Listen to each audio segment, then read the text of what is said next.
नमस्कार दोस्तों, स्वागत है आप सभी का हमारे इस चैनल गरुड़ धर्मार्थ पर। दोस्तों, अगर आप भी अपनी लाइफ में कुछ नया सीखने की चाह रखते हैं तो इस चैनल को अभी सब्सक्राइब कर लें।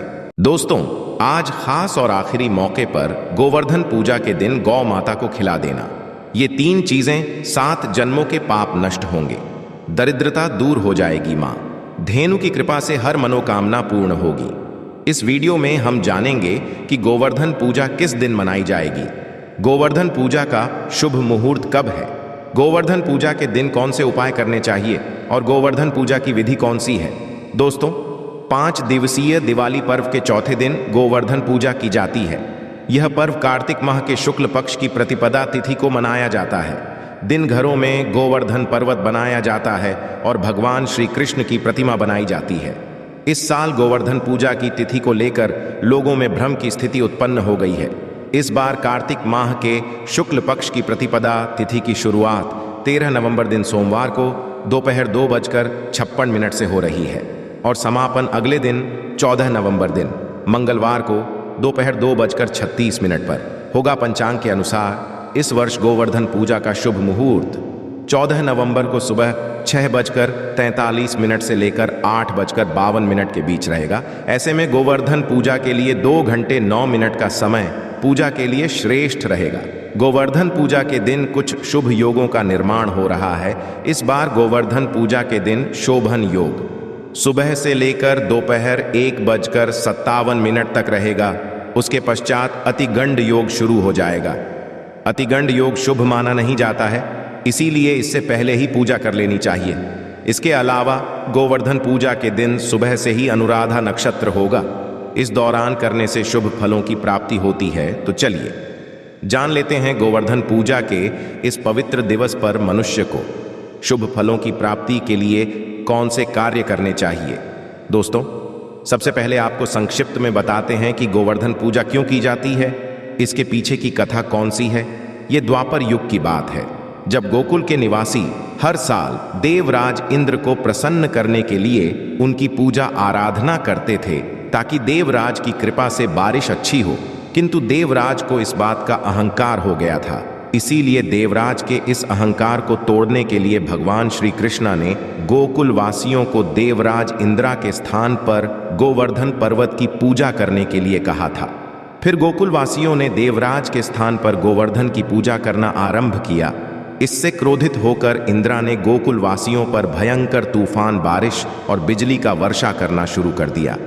तभी भगवान श्री ने गोवर्धन पर्वत को अपनी कनिष्ठा उंगली पर धारण करके समस्त गोकुल वासियों के प्राणों की रक्षा की थी और देवराज से युद्ध करके उनका अहंकार भी तोड़ दिया था। तभी से भारतवर्ष में गोवर्धन की पूजा की जाती है। तो यह थी गोवर्धन पूजा की संक्षिप्त कथा। तो चलिए दोस्तों, आप जानते हैं गोवर्धन पूजा कैसे करनी चाहिए। गोवर्धन पूजा के दिन प्रातः काल में जल्दी जागकर शरीर की तेल मालिश करने के पश्चात आदि करके शुद्ध हो जाए। पूजा के लिए गौ माता के गोबर से गोवर्धन का पर्व बनाए। इसमें एक लेटे हुए मनुष्य की आकृति में पर्वत बनाया जाता है। यदि आप ठीक से नहीं बना पाते हैं तो आप केवल एक पर्वत की आकृति भी बना सकते हैं। प्रतीक के रूप में इस गोबर से बने पर्वत पर छोटे छोटे पौधे तथा पेड़ की टहनी लगानी चाहिए और फूलों से इसे ऐस जाना चाहिए।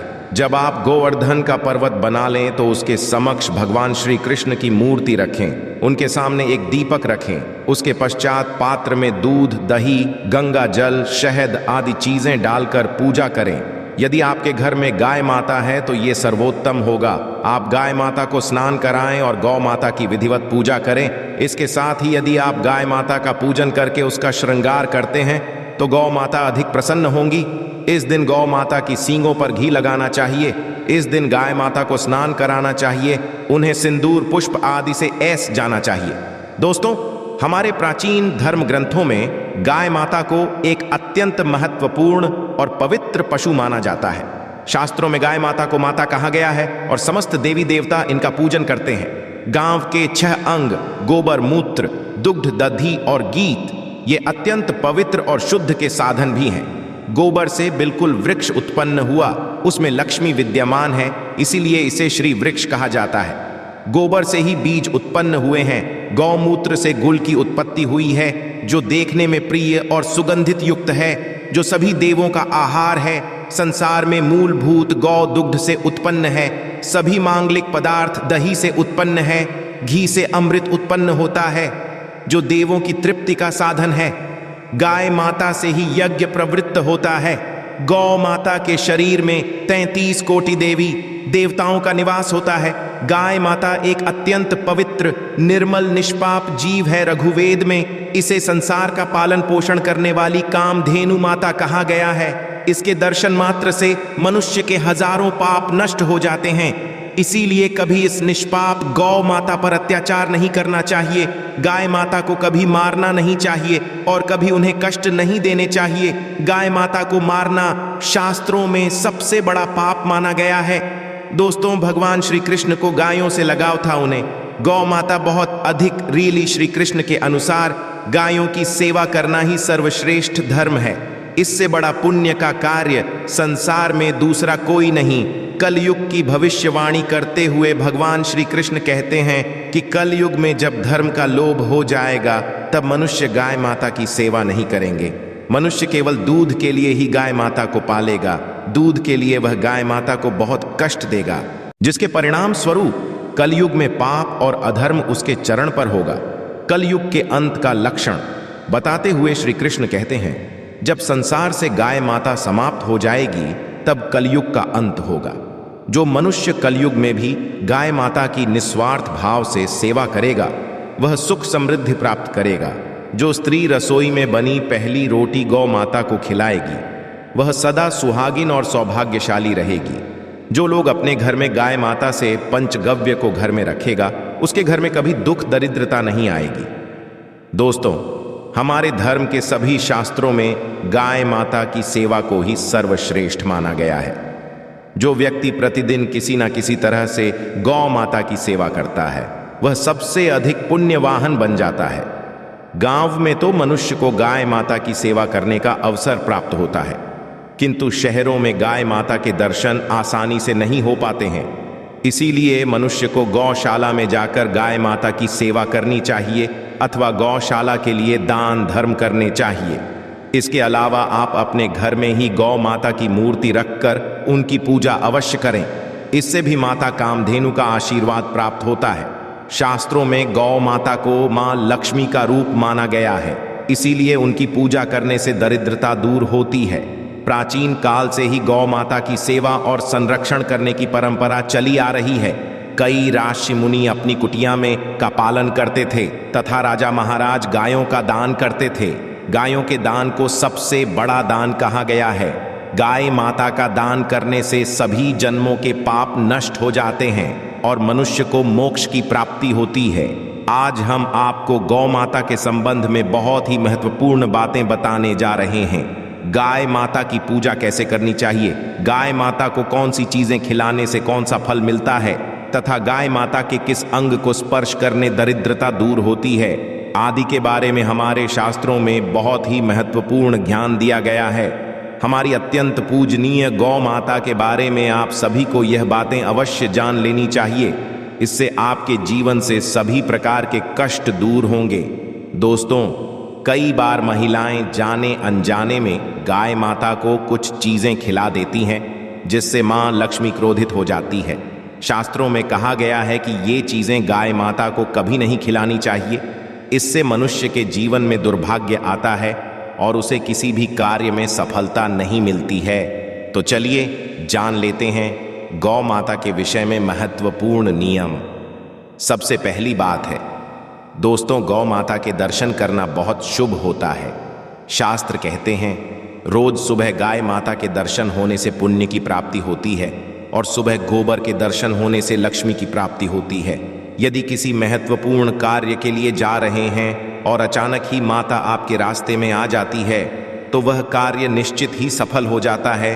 किसी भी यात्रा पर निकलते समय यदि गौ माता के दर्शन हो जाए तो वह यात्रा सुखपूर्वक पूर्ण हो जाती है, इसमें संशय नहीं है। ज्योतिष शास्त्र के अनुसार कुंडली में यदि पितृदोष होता है तो अन्य उपायों के साथ साथ गौ माता को प्रतिदिन रोटी और घास खिलाने से लाभ होता है और पितृदोष से मुक्ति मिलती है। इसी तरह कुंडली में यदि शनि की 7.5 या महादशा है तो हर शनिवार और अमावस्या को काले रंग की गाय माता को घास या रोटी खिलाएं, उसकी पूजा करें। इससे शनि दोष कम होता है। गौमूत्र यानी कि गाय माता का मूत्र बहुत ही उपयोगी, पवित्र और स्वास्थ्य की दृष्टि से अत्यंत हितकारी होता है। आध्यात्मिक दृष्टि से तो गौमूत्र का महत्व है ही, साथ ही वैज्ञानिक और स्वास्थ्य की दृष्टि से भी गौमूत्र के बहुत से लाभ बताए गए हैं। गौमूत्र में बहुत से खनिज पदार्थ और स्वास्थ्य वर्धक तत्व होते हैं जो हमारे शरीर की शुद्धि करते हैं और बहुत से रोगों से भी बचाते हैं। साथ ही गोमूत्र छिड़कने से वातावरण में शुद्धता और पवित्रता व्याप्त हो जाती है। इसीलिए हमारे शास्त्रों में शरीर को निरोगी रखने के लिए प्रतिदिन गौमूत्र का सेवन करने तथा घर में गौमूत्र छिड़कने के लिए कहा गया है। कुंडली में शुक्र ग्रह की स्थिति को मजबूत करने के लिए ज्योतिष शास्त्र के अनुसार सुबह के भोजन में सबसे पहली रोटी निकालकर एक सफेद गाय माता को खिलाना शुभ माना जाता है। यदि आपकी कुंडली में बुध ग्रह कमजोर है या आपको किसी कारण इसके दुष्प्रभाव झेलने पड़ रहे हैं तो हर बुधवार के दिन गाय को हरा चारा खिलाना शुरू कर दें। इससे दूध से जुड़े दुष्प्रभाव दूर होंगे और आपको तमाम समस्याओं का हल मिल जाएगा। यदि कुंडली में मंगल दोष है जिसके कारण आपके जीवन में कई तरह की परेशानियां हैं तो लाल रंग की गाय माता की सेवा करें। मंगलवार के दिन गाय माता का पूजन करें और उसे गुड़ और चने आदि खिलाए। बृहस्पति ग्रह को जीवन के सभी मांगलिक कार्यों का कारक माना जाता है। ऐसे में यदि किसी व्यक्ति जीवन में विवाह आदि मांगलिक कार्यों में विघ्न निर्माण हो रहे हैं तो उन लोगों को कुंडली में बृहस्पति ग्रह की स्थिति को मजबूत करने के लिए रोटी पर गुड़ और चने रखकर गाय माता को खिला देना चाहिए। इससे आपको शुभ परिणाम प्राप्त होते हैं। यदि घर में अशांति है, लड़ाई झगड़े होते रहते हैं तो घर में सुख शांति बनाए रखने के लिए घर के अंदर गाय माता के गोबर से बने उपले को जलाना चाहिए और उसका धुआं संपूर्ण घर में लाना चाहिए। इससे घर की नेगेटिव ऊर्जा नष्ट होती है और पॉजिटिव ऊर्जा में वृद्धि होती है। गाय माता के दूध, दही, घी, गोबर और गौमूत्र से बनने वाले मिश्रण को पंचगव्य कहते हैं। पंचगव्य को पाप नाशक कहा जाता है और हिंदुओं की एक धार्मिक विधि प्रायश्चित करने में इसका उपयोग किया जाता है। पंचगव्य को बनाने वाली सभी वस्तुएं अत्यंत उपयोगी होती हैं, जो स्वास्थ्य के लिए लाभदायक तो है ही, साथ ही औषधीय गुणों भरपूर हैं। दोस्तों, यदि आपके द्वार पर गौ माता आती है तो उसे बिना रोटी खिलाए जाने मत देना, नहीं तो आपको दुर्भाग्य का सामना करना पड़ेगा। क्योंकि जिसके द्वार से गाय माता बिना कुछ प्राप्त किए लौट जाती है उसके घर से लक्ष्मी भी चली जाती है। प्रत्येक स्त्री को प्रतिदिन गाय माता के लिए एक रोटी बनानी चाहिए और प्रेम से गौ माता को खिलानी चाहिए। इससे गौ माता का आशीर्वाद प्राप्त होता है और मन की इच्छाएं पूर्ण होती हैं। कुछ लोग गौ माता बांसी भोजन अथवा झूठन खिला देते हैं। इसे शास्त्रों में पाप माना गया है। आप किसी अन्य पशुओं को खिला सकते हैं, किंतु गाय माता को कभी झूठ नहीं खिलाना चाहिए। भूख लगने के कारण गौ माता उस अन्न को ग्रहण तो कर लेती है, किंतु इसका पाप उस व्यक्ति को लगता है जो गौ माता को ऐसा बांसी भोजन खिलाता है। गाय माता एक शाकाहारी और पवित्र पशु है, इसीलिए गाय माता के भोजन में कभी मांस, अंडे आदि चीजें नहीं डालनी चाहिए। ऐसा करने से महापाप लगता है।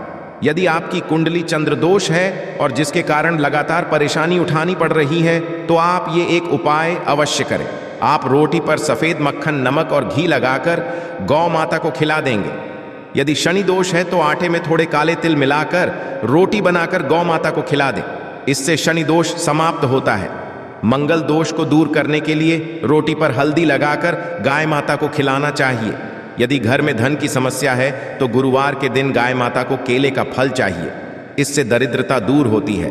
दोस्तों, गौ माता के पीठ पर एक उभरा हुआ कुबड़ा होता है, उसको पश्चात में सूर्य केतु नाड़ी होती है। जब भी आपके द्वार पर गौ माता पधारे, आप इस कुबेर को एक बार जरूर स्पर्श करें। इससे आपके जीवन से सभी दुखों का अंत होगा और धन संपत्ति की प्राप्ति होगी। शास्त्रों में कहा गया है, जो मनुष्य तन मन धन से गौ माता की सेवा करता है वह मृत्यु के पश्चात वैतरणी नदी को गौ माता की पूंछ पकड़कर पार कर लेता है। उस व्यक्ति की नहीं होती है और उसे मोक्ष की प्राप्ति होती है, जिससे व्यक्ति के भाग्य की रेखा सोई हुई है। यदि वह व्यक्ति अपनी हथेली पर गुड़ रखकर गौ माता की जीभ से चटाता है तो उसकी सोई हुई भाग्य रेखा खुल जाती है और उसका दुर्भाग्य सौभाग्य में परिवर्तित हो जाता है। गोवर्धन पूजा के दिन यदि आप गाय माता को मीठी रोटी खिलाते हैं तो गौ माता अत्यंत प्रसन्न होती है। गाय माता को मां कामधेनु का रूप ही माना जाता है। माता की सेवा करने से व्यक्ति के समस्त दुख दूर हो जाते हैं और घर में सुख समृद्धि आती है। इसके साथ ही गोवर्धन पूजा के दिन गाय माता को गुड़ खिलाने की परंपरा है। ऐसा करने से व्यक्ति सभी प्रकार की व्याधियों से मुक्त होता है और उसके सभी कार्य सिद्ध हो जाते हैं। आशा है कि आज की इस प्रस्तुति में बताई गई जानकारी आपको अच्छे से समझ आ गई होगी। वीडियो अच्छा लगा हो तो एक लाइक अवश्य कर दें। धन्यवाद वीडियो के अंत तक बने रहने के लिए।